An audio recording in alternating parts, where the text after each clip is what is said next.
The deeper researchers dive into the chronicles of past eras, the clearer a frighteningly simple thought becomes. Humanity knows practically nothing about its true past.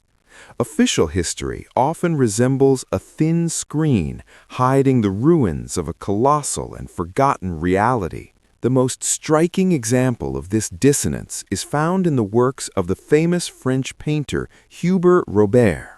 This master, who traveled extensively across Europe, left behind a legacy that today sparks fierce debate. His canvases, depicting majestic ruins, amaze the viewer not just with artistic skill, but with a frightening, almost photographic precision that simply does not fit with accepted ideas about that time. Modern academic science tends to dismiss these subjects as the author's rich imagination. Art historians and historians unanimously insist that these landscapes are merely capriccios, architectural fantasies, a tribute to the fashion for antiquity and the romanticization of decay.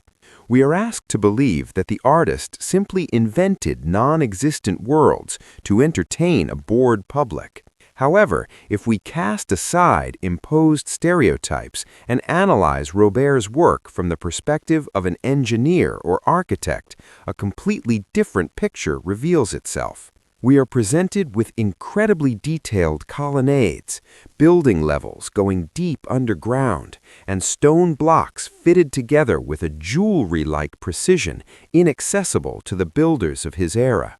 It creates a persistent impression that Robert was not inventing, but recording the reality surrounding him. He acted not as a dreamer, but as an honest documentarian, scrupulously sketching what he saw with his own eyes, a world that even then, in his time, lay in ruins. This hypothesis poses an uncomfortable but inevitable question. If the artist was depicting reality, then who built these cyclopean structures, and when? After all, the civilization contemporary to Robert himself looked frankly pale, and one might say backward against the background of these remains. People of that era did not possess the technology to restore these giants, nor even to use them correctly. A strange paradox is fixed on the canvases. Majestic ruins, clearly created by a highly advanced society, coexist with primitive daily life. Grandiose halls are turned into stables, ancient temples are used as ordinary housing, and complex engineering structures are simply abandoned.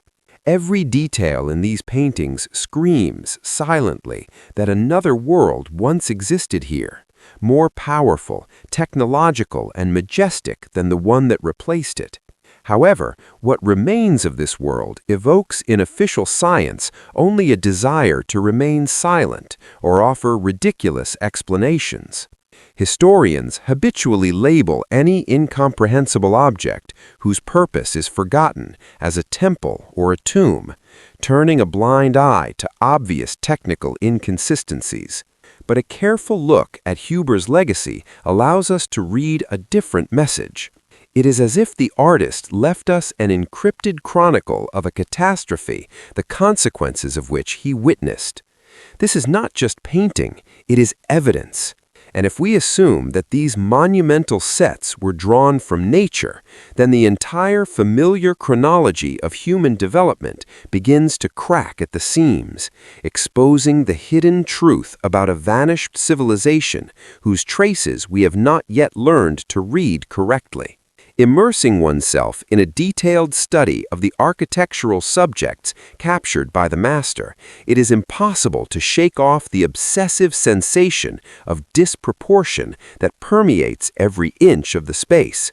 This feeling erupts instantly when analyzing the interiors of ancient structures. For example, the famous Temple of Diana in Nîmes.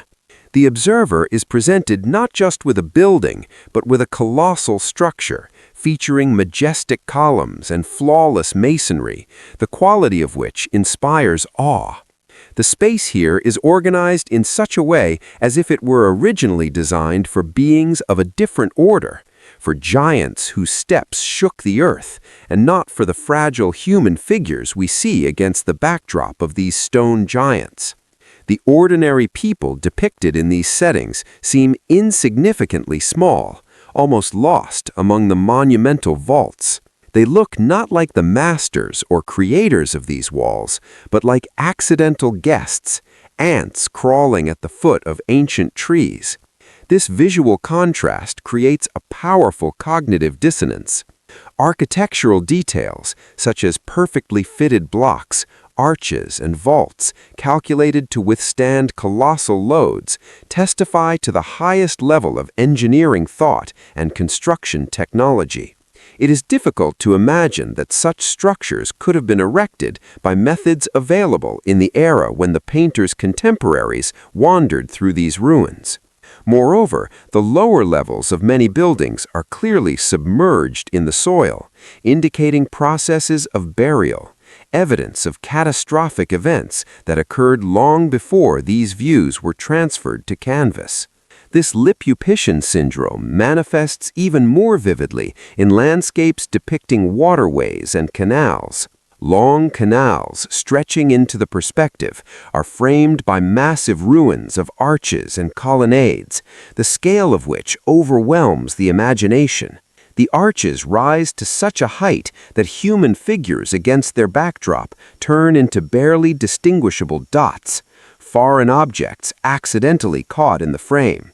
The construction technique here is no less striking. Flawless geometry, complex ornaments that seem to repeat precise mathematical calculations, and vaults capable of withstanding incredible pressure. All this creates the impression that we're looking at the remains of the infrastructure of a civilization that possessed technologies inaccessible to the understanding of people of subsequent eras. People wandering along the banks of these grandiose canals or under the vaults of ruined temples behave like passive observers. In their actions, there is neither creation nor understanding of the essence of the objects surrounding them. They seem to live in the shadow of giants, unaware of the true grandeur of their surroundings. There is a persistent feeling that these Lilliputians have populated an empty shell left by someone much more powerful. They do not look like builders capable of designing and erecting these miracles. On the contrary, their presence emphasizes the gap, the deep abyss between the creators of these architectural masterpieces and those who came to replace them. This dissonance between the scale of the buildings and the insignificance of their new inhabitants suggests that the humanity depicted in the paintings is a kind of parasitic element on the body of a dead giant. New generations simply occupied the vacated space, having not the slightest idea how this world functioned at the height of its prosperity. They wander among the debris, using it as a background for their primitive life, not asking the question of who actually erected these walls. And if these people did not build the splendor surrounding them, then a legitimate and disturbing question arises. Who was the true architect of this vanished reality, and where did those for whom these cyclopean sizes were normal actually go? The answer to this question lies not in history textbooks, but in exactly how the new tenants managed the incomprehensible inheritance they received. What reveals to the gaze upon further study of Hubert Robert's legacy can be characterized as a chronicle of the deepest civilizational decline. If previous observations concerned the mismatch of scales, now the glaring technological and cultural gap between the creators of the majestic ruins and those who inhabit them comes to the fore. A picture unfolds before us of a life of a society that can be boldly called a civilization of scavengers or inhabitants of a post-apocalyptic world who have forgotten their past. This is especially vivid in subjects where grandiose antique structures are used completely for other than their intended purposes, adapted for primitive domestic needs. Studying scenes depicting public baths among the ruins, we see a striking contrast. Massive stone vaults, majestic colonnades, and perfectly designed arches capable of withstanding colossal pressure serve merely as a decoration for washing clothes and bathing bodies. The water filling these reservoirs might have once been part of a complex hydraulic system, the purpose of which we are unknown to. But for the people in the painting, it is simply a convenient puddle fenced with stone. They splash in the shadow of engineering masterpieces, unaware that they are inside a complex technical device or a sacred complex, the level of creation of which is incomparable to their own understanding of the world. This utilitarian, almost barbaric attitude towards heritage is traced everywhere. Temples with perfect proportions and decor requiring high-precision equipment for stone processing are turned into public pools, market squares, or pens for livestock. Consider, for example, structures resembling The buildings in these paintings are not just destroyed by time, they are literally buried alive. Huge masses of soil, clay, and earth hide the lower floors, changing the familiar geometry of space and forcing us to think about the nature of the catastrophe that covered this ancient world. Looking at the image of the ruins of a classical Doric temple, one can notice a strange pattern. Majestic columns, whose proportions speak of a striving for ideal harmony, do not stand on a solid foundation, but seem to be drowning in deposits of earth. Part of the colonnade has collapsed, and the chaotic scattering of giant stone segments testifies to an instantaneous and powerful impact. This does not look like the slow death of architecture under wind and rain. The picture resembles the consequences of a massive shock wave or earthquake, followed by a flow of mud that filled the space between the debris. Vegetation is already breaking through the thickness of this new soil, which has hidden foundations and possibly entire underground levels, forever sealing the secrets kept below. Even more disturbing questions are raised by the image of the Colosseum. On Robert's canvases, this symbol of Rome appears not as a solemn arena of antiquity, but as a giant semi-abandoned technogenic object that has survived a global flood or mud flow. The lower tiers of arches, which logically should serve as entrances at ground level, are half or even more hidden under a thick layer of soil. Official historiography loves to explain such phenomena by the accumulation of the so-called cultural layer. We are told that over 1,500 years, garbage and dust raised the ground level by several meters. However, any engineer or geologist will confirm the absurdity of such a statement regarding the scales recorded by the artist. To bury the first floor of such a grandiose structure as the Colosseum requires not dust from the sandals of citizens, but millions of cubic meters of dense rock. Such burial does not happen by itself. This is a characteristic sign of liquid soil, a mud flow, tsunami, or soil liquefaction caused by a planetary catastrophe. The building looks as if it stood in the path of a colossal mud flow, which, having receded, left behind meters of sedimentary rocks, turning the first floors into basements. Arches that once admitted thousands of spectators have now turned into burrows one can barely squeeze into. This is visual evidence that the catastrophe occurred relatively recently by the standards of the depicted era, as the ruins have not yet had time to completely level with the ground. But the landscape has already changed beyond recognition. The nature of the destruction and the soil level in Robert's paintings speak of one thing. The history we are taught misses a key event, an event that did not just destroy an empire, but literally reshaped the surface of the earth, burying the achievements of high culture under a layer of clay and silt. We see the tips of icebergs, the upper tiers of buildings, while the main part of the infrastructure lies deep beneath the feet of the careless inhabitants of the New World.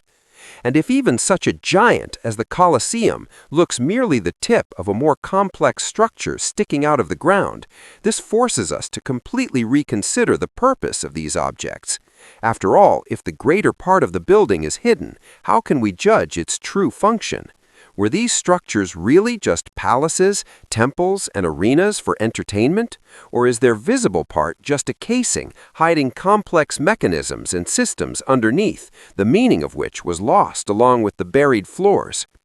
Shifting the focus from artistic expressiveness to engineering logic, the researcher inevitably faces the need to rethink the very purpose of the depicted objects. If we discard the romantic flair and look at the ruins through the eyes of a technologist, familiar names like villa, pavilion, or port begin to seem like naive labels stuck on complex technical devices, the true function of which has been forgotten. What is customarily considered decorative elements of garden and park art reveals signs of large-scale industrial complexes of the past upon closer inspection. A striking example of such a discrepancy is the depiction of so-called pavilions with cascades. At first glance, this is an idyllic landscape created to delight the eyes of the nobility. However, the structure of the water flow and the stone masonry framing it speak otherwise.